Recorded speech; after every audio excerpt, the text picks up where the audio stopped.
what do you think is like the first piece to drop? Well, Chinese history is rich with examples of how it all falls apart in a short period of time. If I were a betting man, I think that the two most vulnerable parts of the international system right now are energy transport and food production. About 80% of the calories that humans produce are produced with at least one imported input, whether it's pesticide, fertilizer, fuel, tractors, whatever. And with the Chinese, it's more like 90%.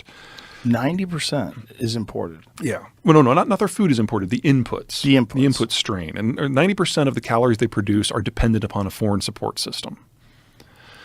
In the United States, it's less than 10. We produce most of what we need locally, and most of the rest comes from Canada. But you interrupt the food supply chain in any meaningful way, and China is only one of a host of countries that has some very real problems. Now, China faces the biggest one in absolute terms because of the size of their population. But with the Russians having their problems, the Russian space is the world's largest single supplier of fertilizer of all types. So we are already knee-deep in a fertilizer crisis globally. And we're seeing industrial accidents in the Russian space that are so big you can see them from orbit because, a lot of petroleum stuff explodes if it doesn't go right. And the Russian facility has been held together with duct tape and Western tech for a while now. That's all gone now.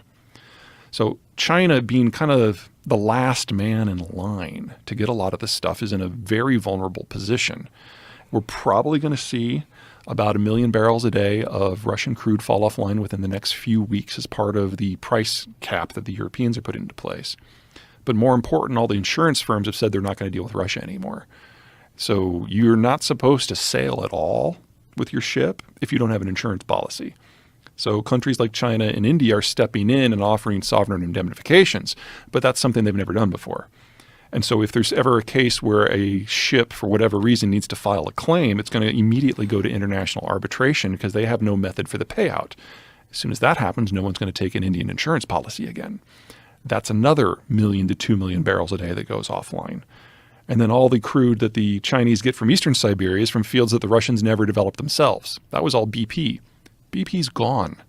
So we don't know how long the Russians can keep it operating, but we know it's going to go to zero. We just don't know how long it's going to take. And the Chinese are the last in line for all of this stuff. And if you have a food or an energy crisis, or God forbid, both at the same time, on top of a health crisis, on top of government incompetence, there is no way a central government holds together in that sort of environment. Now, like I said, Chinese history is rich with ways that can all fall apart. Oftentimes it's based on having this hyper-centralization and an incompetent leader, or an incompetent leader cadre maybe is a better way to phrase that. But how it usually goes is that the North kind of falls in on itself. It falls into famine. It falls into tyranny. You get hundreds of millions of people suffering from malnutrition and then ultimately dying. The coast goes one way, the interior kind of breaks off and shatters.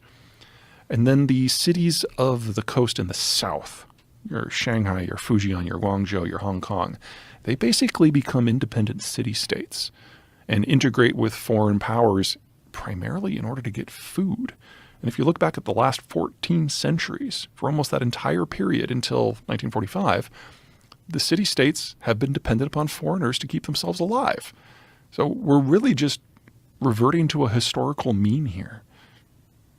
Now, one of the things that's really disturbing to the West is watching what's happened to Hong Kong. Sure. That Hong Kong has essentially been taken over by the CCP, and they've imposed their rule of law on people that had existed in more or less a westernized democracy. Right.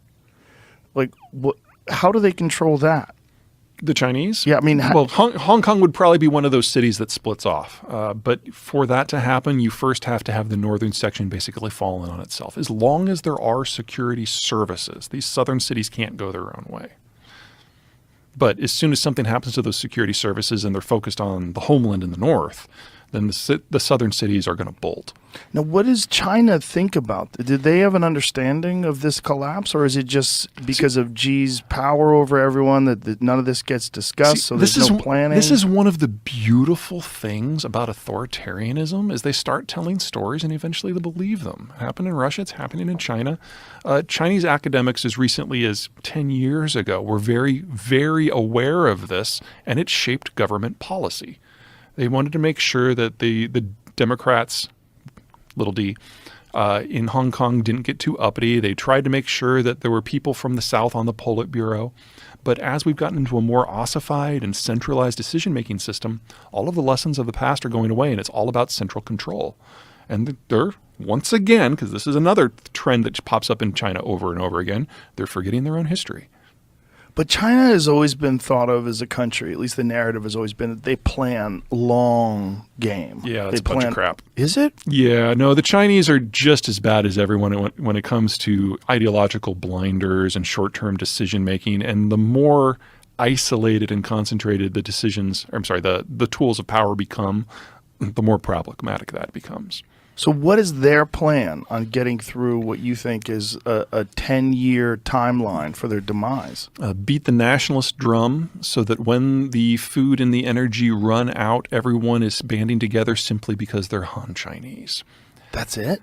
That's as good as it's going to get because there is no trade option out of this without the United States. What do you think the world looks like in 10 years? I think we'll have a system of regional trade where you've got certain regional powers who have actually benefit from the environment. So one of the fun things about the United States is that we've got more navigable waterways than everyone else in the world put together, about 13,000 miles. And it's about 1/10 the cost to move things by water as it is to move it by truck. So with that sort of environment and ocean moats, the United States is an economic power who is in charge. I mean, we've had decades of bipartisan effort to try to screw this up, and we haven't pulled it off yet. We're not going to do it under Biden. He doesn't have the energy. Which means that globalization from our point of view, from an economic point of view, was a problem because we had one of the world's best geographies. And we deliberately sublimated that in order to support our allies against the Soviets in the Cold War. We basically paid people with globalization to be on our side. And it worked. But we're getting away from that. And now geography is going to have a much bigger role to play. And if you layer demographics on top of that, if you have a country with a decent geography and a decent demography, they can kind of write their own ticket in the world we're going to. And there are a few of those. The United States is at the top of the list. Argentina looks really good. France and Turkey look great. And then Japan is kind of a consolation prize because they've managed to cut a deal with both the American right and the American left and get themselves invited into kind of an American friends and family plan. So you get these spheres of influence that don't necessarily cooperate or compete with one another, but are kind of in their own little worlds.